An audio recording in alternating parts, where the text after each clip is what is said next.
But it kind of mostly exacerbates a problem that exists anyway, which is the entire landscape of information is larger than it's ever been before, and it is more specialized than it's ever been before.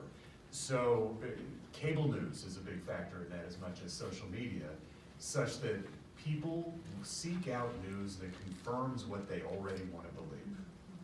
And that's true of all of us. That's a human condition. It's confirmation bias. We all have it. We seek out things and accept things that make us feel like what we brought to the table was already right and smart.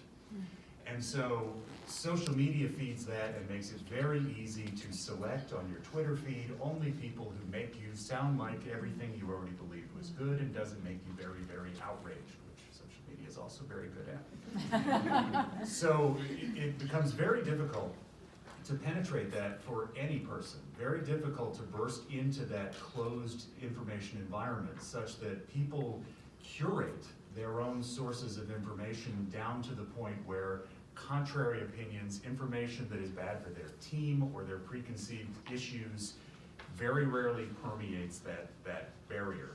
Local news, we have a little bit of an advantage on that in that we tend to deal with issues that are not as nationally partisan most of the time, and people don't already have themselves in camps on issues.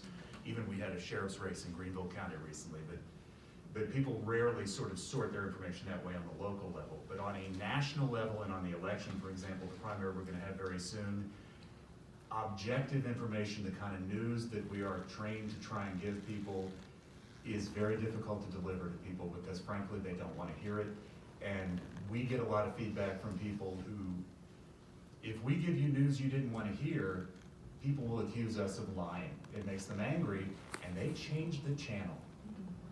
And cable news's job is to keep you on cable news as long as possible.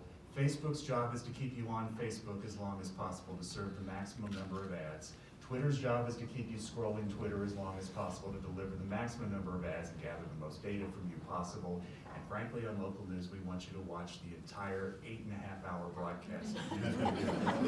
And so it becomes a sort of perverse bias for those delivering the news as well. Don't agitate your viewers and tell them things they don't want to hear. So it's not just social media. Social media is a factor, but the greater challenge is viewers and voters have to be willing to overcome their own biases in that, and frankly, I don't have a good solution on how to do that.